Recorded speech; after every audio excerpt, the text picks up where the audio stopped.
चलो, लेकिन अगर सारे आ जाएंगे तो फिर शायद, हाँ दैट्स ओके। अभी जो आपको मैंने पिक्चर भेजी इसको प्लीज जरा प्ले करना। इसको फुल स्क्रीन कर दो किसी तरीके से। या दैट्स ओके, मुझे सिर्फ कॉलर दिखाना है। इतना रखो कि दोनों चीजें नजर आती रहे, उसके साइड वाला पैटर्न भी। और अब आप मुझे गो हेड देंगे कि सर स्टार्ट कर दें, तो फिर मैं शुरुआत करूँ। आई थिंक आपके 30-31 लोग आ गए हैं। जी सर। तो I think I must start, बाकी लोगों के जी लिए सर, फिर आप कर रिकॉर्डिंग। दें स्टार्ट। अच्छा देखो, हमने we did our last assignment जिसमें आपने सेंट्रलाइजेशन ऑफ द बॉक्स पढ़ा। उसका बेसिकली एक मकसद आपको टूल्स का यूज सिखाना था, और आई एम श्योर कि उसमें आपने आपका जो जापानीज रूलर है उसका इस्तेमाल सीखा होगा। और ऑब्वियसली एक आइडिया के तौर पे मैंने वो 5-6 आपको और भी दिए थे बॉक्स डिफरेंट डायमेंशंस के, कि आप उसे बना लें। हमारी जो आज की असाइनमेंट है ना, वो है बैंड कॉलर, BAN, जिसे आप नॉर्मली कहते हैं बैंड कॉलर। अक्सर आपने आपकी ये हम जो मेल स्टूडेंट्स हैं इन्होंने भी बैंड कॉलर वाले शर्ट्स पहने होंगे। जो फीमेल स्टूडेंट्स हैं इन्होंने भी बैन ओरिएंटेड कॉलर पहना होगा। अगर आप इस मैनिकन पे देखें तो आप इस मैनिकन के ऊपर मैं टिक मार्क करता हूँ, क्योंकि मैं जब टिक मार्क करूंगा तो आपको नजर आ जाएगा। एक ये टॉप कॉलर है जिस पे टिक किया, और एक इसके नीचे ये कॉलर भी है जिसके ऊपर ये मैंने क्रॉस सा बनाया है। अब आप ये देखें कि ये जो टॉप कॉलर है उसका पैटर्न कुछ इस तरह होता है जहां पे अब टिक लगा है, और जो बॉटम बैन कॉलर है उसका पैटर्न कुछ इस तरह होता है। जो टिक मैंने ऊपर वन पीस कॉलर पे लगाया, वही टिक मैंने उसके पैटर्न पे लगाया। जो टिक मैंने उससे नीचे बैंड कॉलर पे लगाया, वही क्रॉस टाइप मैंने बैंड कॉलर पे बनाया। पहला कॉन्सेप्ट तो ये है कि आज की जो हमारी असाइनमेंट है ना, वो ये वाली है जिसपे मैं एरो लगा रहा हूँ। क्या मेरा एरो विजिबल है सबको? इज इट जी विजिबल, ये रेड लाइन से? आज की यस सर। हमारी असाइनमेंट है जी इस बैन कॉलर को लेके, पहली असाइनमेंट। अब हमें ये अंडरस्टैंड करना पड़ेगा कि हम ये जो कॉलर आप एक मैनिकन के ऊपर देख रहे हैं, इसे हम नॉर्मली कहते हैं 2 पीस कॉलर। नॉर्मली आप जितनी फॉर्मल शर्ट्स पहनते हैं या जो हम कॉलर वाले सूट पहनते हैं, इस कॉलर को हम कहते हैं 2 पीस कॉलर। अच्छा, इसको 2 पीस कॉलर इसलिए कहा जाता है कि it is a mixture of two collars. It is a mixture of two collars. पहला बैंड कॉलर जो कि नीचे है, और दूसरा 1 पीस कॉलर। आपकी इस वीक की असाइनमेंट बैंड कॉलर है। इससे जो अगला वीक आएगा उसमें आपकी असाइनमेंट 1 पीस कॉलर हो जाएगा। तो as a result after 2 weeks हम इस 2 पीस कॉलर को 2 हिस्सों में डिवाइड कर लेते हैं। ये एक क्लास में नहीं हो सकते, ऑब्वियसली आप लोगों के लिए सब्जेक्ट नया है और आप लोगों को स्लो चल रहा हो, तो इट्स नॉट अबाउट यू। जिस भी क्लास को लेके चलेंगे वो ऐसे ही चला जाएगा।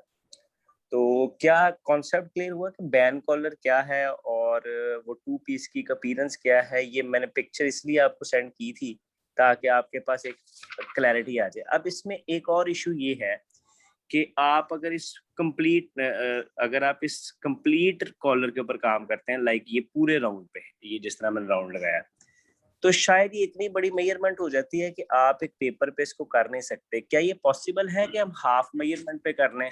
लाइक आप ये देखें कि ये हाफ है जहां पे मैंने लाइन लगाई, ये हाफ है। अगर अगर हम इसी का ये सिर्फ लेफ्ट वाली साइड बना लें, ये वाली, और बाद में इसको रेप्लिकेट कर लें जिस तरह एक मिरर इमेज होता है, आप अक्सर सेल्फीज में भी देखते हैं, अगर इसी को फिर आप कॉपी करके लेफ्ट साइड पे भी ले जाएं, अगर हम हाफ पैटर्न पे काम कर लें, दैट मीन कि हम इसके सेंटर फ्रंट से शुरू हुए यहाँ से, और यहाँ से घूम के इसके सेंटर तक ही आए हैं। पूरा राउंड हमने नहीं लिया ताकि हम हाफ कॉलर बनाएं और बाद में उसको रिवर्स करके दूसरी तरफ शिफ्ट करें और पेस्ट कर लें। Did you get this idea और नॉट?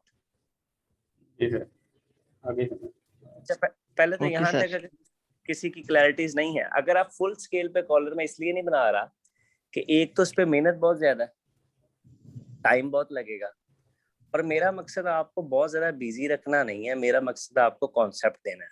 और वो कॉन्सेप्ट अगर आप हाफ पे बनाएंगे और बाद में उसको रेप्लिकेट कर लेंगे, दूसरी साइड पे शिफ्ट करके सिर्फ कॉपी करना, पेस्ट करना है, तो I think it's not a big deal. So initially हम कॉलर के 2 हिस्से करती है हमने, एक बैंड कॉलर जो कि नीचे वाला है, एक single piece collar 1 piece collar जो कि ऊपर वाला है। हम बैंड कॉलर का भी हाफ पैटर्न आज डेवलप करते हैं। Is it clear? पहले तो बताओ यहाँ तक, अगर कुछ क्लियर नहीं है तो फिर उसको मैं डिस्कस करूँ।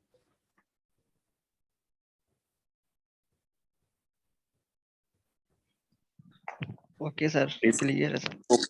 मुझे आपकी तरफ से गुड। देखें मैं बड़ा आसानी से एक काम कर सकता था, आपको कहता है कि ये इतने सीएम की लाइन लगा लो, इतने सीएम की लाइन लगा लो और इसको यूं जोड़ दो, तो मे भी मैं सिर्फ आपको ये समझाता कि लाइनें कैसे लगानी है। लेकिन आज चूंकि एक कॉन्सेप्ट देना है, तो I am sharing the pictures first. It was very easy for me to tell you कि एक लाइन सीधी इतने सीएम की लगा लो, एक सीधी इतने सीएम की लगा लो और बस यूं करके मैच कर दो, तो ये आपका काम हो गया। तो दैट्स नॉट द पॉइंट। वो ऐसा होगा कि आपको सिर्फ समझ नहीं आएगा आप कर क्या रहे हैं। तो पहले मैं अंडरस्टैंडिंग डेवलप कर रहा हूँ what we are going to do.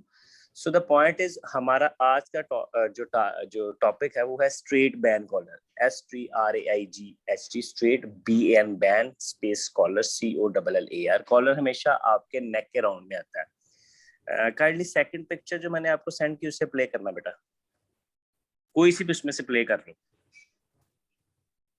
अच्छा आप ये देखें कि अब आपके सामने मैंने ना उसी का हाफ कॉलर आपको शो किया। Can you see that? अब हमारा जो टारगेट है we are suppose to work on it. अब एक जगह जूम कर दो जिसमें ये कॉलर और वो दो पैटर्न है वो नजर आए, बस इसको जूम कर दो। अब आप ये देखो कि हमारा इस बंदे ने देखो क्या किया, ये फुल कॉलर नहीं है। अब हमने इसी तरह ही ये हाफ कॉलर पे काम करना है जिसपे मैंने टिक किया है। अब एज इट इज इसके आगे अगर मैं बनाऊं कुछ बुरी सी ड्राइंग, तो वो कुछ यूं करके ये कॉलर कंप्लीट हो जाएगा। एम आई राइट? ये ऊपर वाला कॉलर कंप्लीट हो गया। और इसी तरह बैन कॉलर भी मैं अगर यूं करके बना लूं तो ये भी कंप्लीट हो जाएगा। तो ये एक कंप्लीशन है। सो ये है फुल। हम कर रहे हैं हाफ स्केल पे काम, तो यानी कि हम यहाँ से लेके तो यहाँ तक बनाएंगे। एक साइड को मैं हाईलाइट कर रहा हूँ कि ये जिस पे हमने काम करना है, और ये साइड हमारी एज इट इज छोड़ देंगे हम राइट वाली। हम हाफ पैटर्न पे काम करेंगे, मेहनत आधी और कॉन्सेप्ट पूरा, और बाद में सिर्फ इसको कॉपी करना है। वो बड़ी बात नहीं है। बजाय इसके कि मैं आपको कहूँ सेम मेहनत जो आप लेफ्ट साइड पे कर रहे हैं वही आप राइट साइड पे करें, so that may disturb you और दैट मे डिस्ट्रैक्ट यू और that may take a lot of time to complete the task. Am I clear? जी सर। मैंने ये पिक्चर इसलिए सेव की थी आप लोगों के लिए कि जब तक मेरे पास ये नहीं है मैं आपको समझा नहीं पाऊंगा हम करने क्या जा रहे हैं। जी please put me to the next slide. आप ये पिक्चर सारी ग्रुप में शेयर कर देना ताकि लोगों के पास कॉन्सेप्ट चले जाए। जब ये रिकॉर्डिंग जाएगी तो उनके पास कॉन्सेप्ट भी चले जाएंगे। लेकिन ये रिकॉर्डिंग सिर्फ हमारी अपनी क्लास के लिए है जिसको हम पढ़ाते हैं। ओके। क्योंकि बाकी लोग अपनी मेहनत खुद से करें ना, बाकी लोग भी मेहनत करते हैं।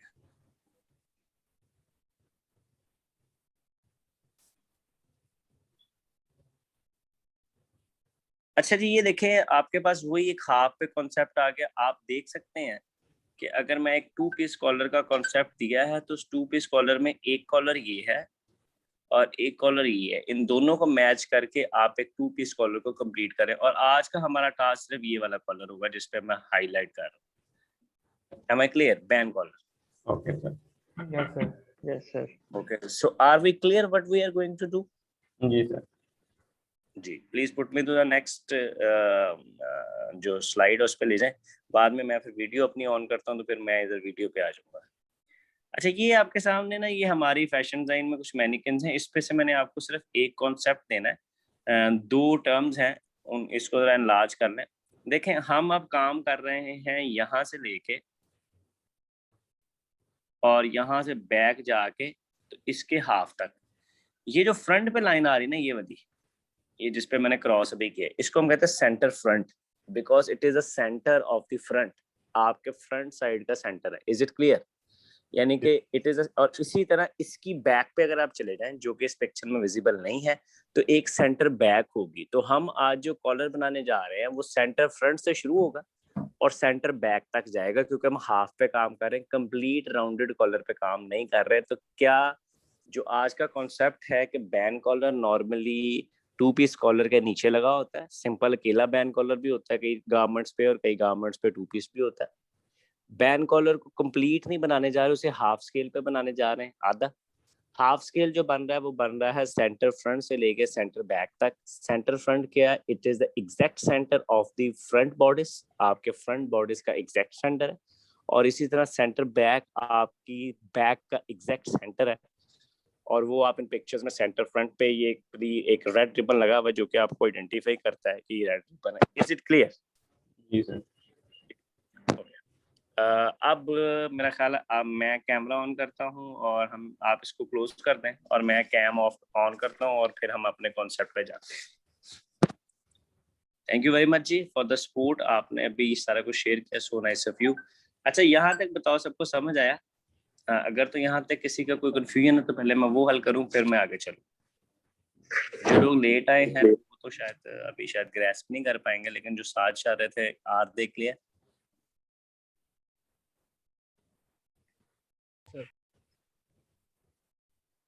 चलें, लेट मी वर्क। अब यहाँ से आपका ना समझना बहुत जरूरी है चीजों को। देखो होना तो यूं है कि एक कॉलर बन जाएगा यूं करके। क्या आप पिक्चर क्लियर है? अच्छा जी, बनना तो कुछ यूं है। मैं अगर आराम से आपको बता देता कि भाईजान एक लाइन लगा लें ये वाली इतने सीएम की, एक इतने सीएम का बॉक्स बना लें, उस बॉक्स में आप इस तरह का कुछ कर लें, तो शायद आपको चीजें तो याद होती हैं पर वो कुछ रट्टाइज्म की तरफ चली जाती हैं। इसके लिए थोड़ा सा होमवर्क है, होमवर्क करते हैं।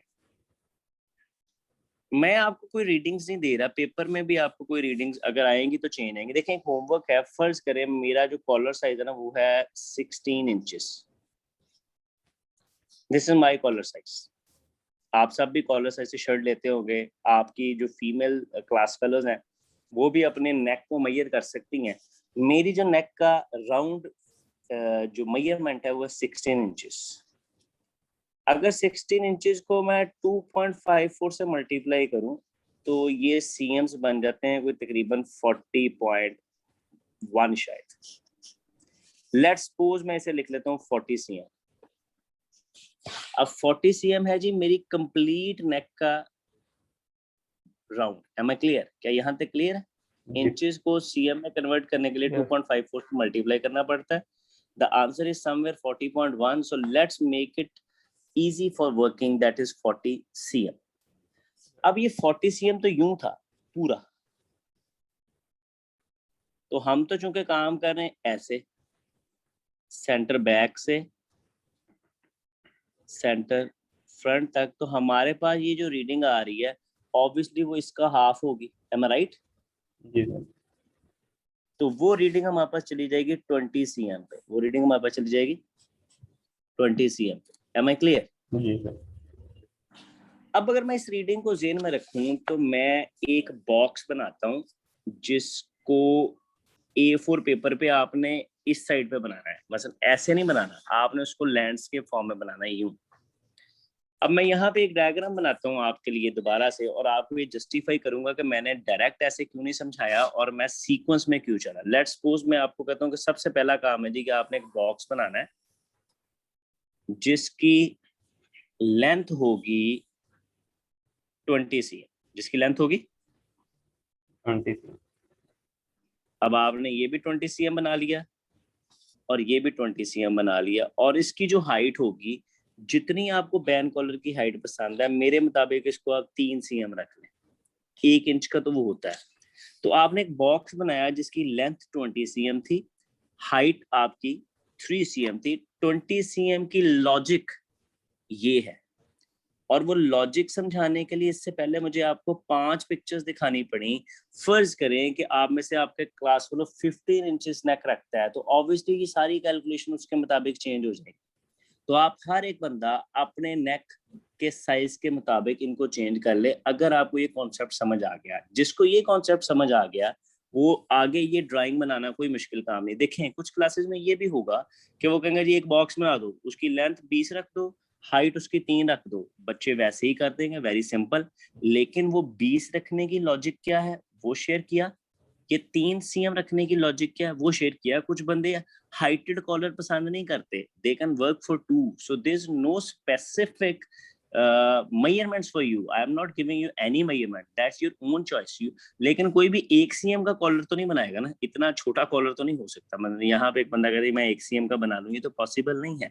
सो द पॉइंट इज आप 2.5 रख सकते हैं, आप 3 रख सकते हैं। आपको हाइटेड कॉलर पसंद है जिसपे एम्ब्रॉयडरी लोगों ने करवानी है, सो आप इस 3 सीएम को चेंज करके 4 सीएम पे ले जाएं, but it is your choice. लेकिन ये जो 20 कैलकुलेटेड आया है, दैट मीन कि ये 20 हमारे इस 16 इंचेस के मुताबिक आया। Is it clear? पहले तो यहाँ तक हजम करो, डाइजेस्ट करो पहले यहाँ तक। जी सर। समझ आया? अब आपने एक बॉक्स बना लिया। अच्छा याद रखना कि बॉक्स आपने A4 पेपर के यूं बनाना है, हमेशा यूं लैंडस्केप फॉर्म में, या आपने यूं नहीं बनाना। अब मैंने क्या किया कि अब चूंकि ये तो डायग्राम तो ऊपर से यूं कर वो क्या आ रही है, अब मैं क्या करता हूँ कि यहाँ से 20 cm में से 2 cm का मार्क यहाँ लगाता हूँ, इसका एग्जैक्ट सेंटर निकाल। सबसे पहले इसका, इस 20 का एग्जैक्ट सेंटर, तो ये 10 cm पे एक लाइन लगा देता हूँ। अब आप ये नोट करें कि ये सेंटर बैक है। सेंटर बैक क्या था? बैक एंड वाली, एम आई राइट? CB लिखा मैंने, सेंटर बैक। तो ऑब्वियसली ये वाला एरिया आपका सेंटर फ्रंट का आ गया, तो ये आपका हाफ पैटर्न शो हो गया, यानी कि आप बैक से चले हैं, फिर आपके शोल्डर की लाइन आ गई, और फिर आपका सेंटर फ्रंट आ गया। 3 कॉन्सेप्ट समझ आए। मैंने 20 cm की लाइन लगाई है, 3 cm हाइट दी है, उसका एग्जैक्ट सेंटर यहाँ पे मैंने दे दिया, ये शोल्डर लाइन का है। और इसके बाद यहाँ, पहले तो यहाँ तक समझ आया? जी सर। 3 चीजें हुई हैं, लाइक वी टुक 20 cm, अब length of the box 3 cm, height of the box, and then I exactly divided it in the half. अगर आपकी 20 cm नहीं है, 22 है, तो आप इसको 11 कर देंगे। अगर आपकी 18 है तो आप इसको तब भी हाफ करके 9 कर देंगे। So whatever the exact half will be, you will mark a line. Is it clear? जी सर।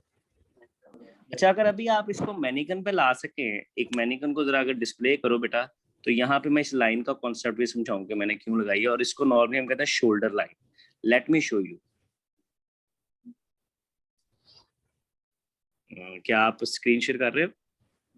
एक क्या शेयर डायग्राम करना लाना जिसपे मैनिक्विन है। ठीक है सर, एक मिनट।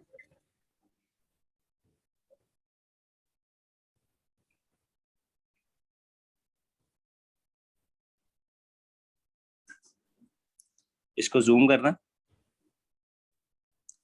देखो ये जो पॉइंट है ना जिसपे अभी मैं टिक मार्क करने लगा हूँ, ये वाला, ये आप सेंटर फ्रंट था। आप सेंटर फ्रंट से चले हैं तो पहला एक क्रॉस आपके पास शोल्डर लाइन का भी आ रहा है, ये वाला, और इसके बैक पे जाके सेंटर बैक है। तो मैंने अपनी वीडियो में जो अभी आपको रोका है, जी इसको खत्म कर दे। पहले ये समझ आया कि आपके सेंटर फ्रंट से सेंटर बैक तक जाते हुए रास्ते में एक शोल्डर लाइन भी आती है, am I right? जी सर। तो इसको खत्म करो ताकि मेरी वीडियो आ सके प्लीज। अब आप ये देखो कि हमारी ये जो सेंटर बैक मैंने कर दिया, बैक से शुरू हुए, उसके बाद आगे आती है शोल्डर लाइन एग्जैक्टली आपके सेंटर फ्रंट के और सेंटर बैक के हाफ में। सो मैंने ये कर दिया। देखो कुछ लोग जो इजी करना चाहें उनके लिए ये है कि यार एक बॉक्स बना दो 20 का, हाइट 3 की, उस बॉक्स को एग्जैक्ट सेंटर कर दो, आप 60% काम कर गए। लेकिन ये जो बैक एंड पे वर्किंग है ये आपको क्लियर होनी चाहिए। अगर पेपर में आपको आएगी तो उसमें आपको ये मेजरमेंट दे दी जाएगी, उसके मुताबिक आपने ये डेवलप करना है, ठीक है? तो इन कॉन्सेप्ट्स को समझो। मैं वैसे डेमोन्स्ट्रेशन पेपर में भी दूंगा कैसे करना है, लेकिन आई एम श्योर कि यहाँ तक आपको हजम हो चुका है। You have digested till now, यहाँ तक आपको क्लियर है। आगे चलूं? सर ये जिस तरह ये आपने 20 cm लगाई है मेजरमेंट, ये जी ये हमेशा हमारे पास इवन फॉर्म, इवन नंबर्स में ही आएगी? नहीं, अगर इवन में नहीं भी आती तो आपके पास एक स्केल है जिसपे आप इवन नंबर ना भी हो, ऑड हो या बेशक फ्रैक्शन में हो, तब भी आप उस स्केल से मार्किंग बड़ा इजीली कर सकते हैं। आपका वो स्केल लिया ही टेक्निकली इसलिए काम के लिए था। सर ये 40 cm कैसे बनना है, थोड़ा सा गाइड कीजिएगा। ये देखे ना 16 इंचेस अगर मेरा नेक का राउंड है जी तो सर, 1 इंच में 2.54 cm होते हैं। हो ठीक है गया। सर। जब आप 16 को 2.5 तो ये 40.1 बनता है। मैंने उसको टेंटेटिव 40 लिख लिया ताकि अगर मैं 0.1 में जाऊंगा तो शायद आपको समझाना मुश्किल हो जाएगा मेरे लिए। Obviously we are working online, तो मैंने उसको ईज करने के लिए टेंटेटिव उसको 40 लिख लिया। उस 40 को चूंकि हम हाफ पैटर्न पे कर रहे हैं तो मैंने ये 20 ले लिया। सर उससे मल्टीप्लाई किया 2.54 जी 16 क्योंकि को। एक इंच में 2.54 cm होते हैं। ठीक है सर।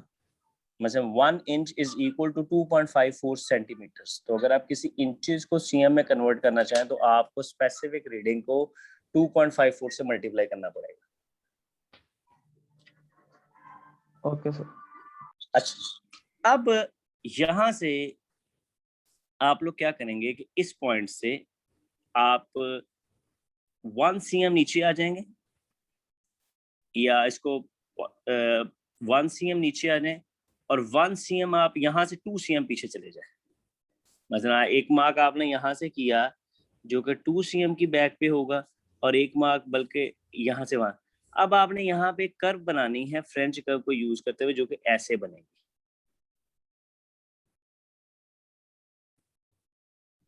वो फ्रेंच कर्व को यूज करके यहाँ पे आपने ये टर्न बनाना है, ये वाला। अब आपने ये नोट करना है कि यहाँ पे कोई शार्प पॉइंट ना आए। यहाँ पे मतलब कुछ लोग यूं मिलाएंगे, यूं स्पेस लगा के, और यहाँ से शार्प ऐसे मिला होगा। ये शार्पनेस नहीं होनी चाहिए, ये एग्जैक्टली राउंड होना चाहिए। अच्छा, इस राउंड को करने के लिए अगर कोई समझता है कि उसे 2 cm पीछे नहीं 3 cm पीछे जाना है, हमें उसमें कोई इतराज नहीं। अगर वो ये समझता है कि इस एक के बजाय इस रीडिंग को आप 1.5 पे या इस रीडिंग को आप 0.75 पे लेके जाना चाहते हैं, बट अल्टीमेटली यहाँ पे आपने एक कर्व लगानी है अपनी फ्रेंच कर्व को लेके, ताकि वो एग्जैक्टली यूं मैच हो। और आपने नोट किया होगा कि आपका बैन कलर कभी भी शार्प पॉइंट नहीं होता, वो यहाँ से राउंड होता है। इस कर्व को लगाने के लिए आपके लिए कोई रिस्ट्रिक्शन नहीं है कि आपने इधर से कितना फासला लेना, इधर से कितना लेना। आप इधर से भी अपना सिलेक्टेड ले सकते हैं, लेकिन ऐसे ही करना लग जाए, ऐसे करके। एलो जी, अब ये बैन कॉलर की कोई पिक्चर नहीं है ऐसी ऐसी। Are you getting my point? You need to make a curve जो कि बड़ी स्मूथ हो। उसका ये पॉइंट जहाँ पे वो लाइन से मैच करता है, यहाँ पे जो मैच करता है, इन पॉइंट्स को जब आप मिलाएंगे आपको थोड़ी सी प्रॉब्लम आएगी। आपने इन मेजरमेंट को बदल के देख लेना है। मसलन बजाय इसके कि आप इस एच से 3 cm पीछे आ जाएं, 4 आ जाएं, 2 आ जाएं, यहाँ से एक से ज्यादा नहीं आएंगे आप। 0.75 कर लें, 1.15 कर लें। इनको जब आप मैच करेंगे, आपने हाथ से मैच नहीं करना है इसे, आपने इसको मैच करना है with the help of that French curve जो आपके पास है। तो ट्राई फॉर इट। आप जब नेक्स्ट सेशन में हम दोबारा से ऑनलाइन होते हैं 12:30 पे, हमारी 2 बजे तक क्लास है ना? जी सर। हाँ, तो हम दोबारा से ऑनलाइन होते हैं 1:30 पे। फिर आपके जो प्रॉब्लम्स हैं वो सुनते हैं, और इन सब को फिर आपने साथ साथ मार्क कर लेना है कि ये पॉइंट ए है, ये पॉइंट बी है, ये सी है, ये डी है। तो पहले आपने प्रोसेस में लिखना है कि जी मैंने एक बॉक्स बनाया जिसकी लेंथ 20 cm थी, और वो मैंने ए और सी से शो किया, और बॉटम साइड से वो डी और एफ से शो था।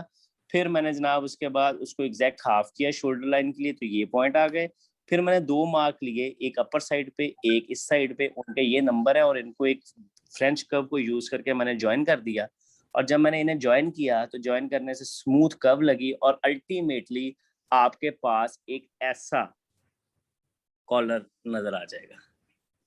और अगर इसी कॉलर को यूं शिफ्ट कर लूं इस तरफ, तो ये एक कंप्लीट बैन कॉलर बन जाएगा, जो कि अगर मैं यहाँ पे एक पेपर अटैच करके आपको करके भी दिखा दूं। So let me do it के once I did this one, ऊपर वाला, और इसी को अगर मैं इस तरफ शिफ्ट कर लूं, तो जनाब ये है आपका एक complete collar, this side and this side. क्या हम अपने आज के कॉन्सेप्ट में क्लियर हैं? इसकी पिक्चर्स भी मैं अभी आपको लॉन्च कर देता हूँ, वो आपकी वर्किंग के लिए आपके पास आ जाएंगी। क्या हम यहाँ तक क्लियर हैं? सर पॉइंट क्लियर कर दें इसके जो पॉइंट देने हैं। कौन सा पॉइंट? सर जो ए बी सी जो लिखनी है ना, वो बता दें। अहमद महबूब, आपका ना क्वेश्चन क्लियर नहीं है। Are you talking about this curve? आप इस कर्व के बारे में पूछ रहे हैं? सर पॉइंट्स के बारे में जो लिखने हैं ए बी सी जो आप बता रहे हैं ना, यार तो नॉमिनेटेड, जिस तरह आपने प्रोसेस लिखने के लिए सेंट्रलाइजेशन ऑफ द बॉक्स में कुछ पॉइंट्स लिखे थे ए बी सी डी, आप कोई पॉइंट्स दे दें, क्योंकि आपको एक्सप्लेन करने के लिए पॉइंट्स की जरूरत होती है, प्रोसीजर लिखने के लिए पॉइंट्स की जरूरत होती है। वो आप ए बी सी डी छोड़ के अली बे पे लिख लें, कुछ लिख लें, बट पॉइंट्स दे दें ताकि आपको लिखना आसान हो कि मैंने ये पॉइंट्स दिया। पॉइंट्स लिखने का मकसद होता है कि आप प्रोसीजर लिख सकें। Okay sir. Are you getting my point? अच्छा, एक चीज और पूछनी थी। जी श्योर बेटा, श्योर प्लीज। सर ये नेक्स्ट सेशन में हमें जो भी सारा काम करना है, एक तो ये बता दें कि हमने हाफ बनाना है या फिर जिस तरह भी आपने पूरा कंप्लीट किया है वैसे बनाना है, और ये आपने बच्चे हाफ बनाना है। मैंने पहले किया था, आपने हाफ बनाना है। मैं कैमरा ऑफ कर देता हूँ, कैमरा ऑफ कर दूं मैं अपना, क्योंकि हमारा जो डिस्कशन यहाँ पे क्लोज हो चुका है।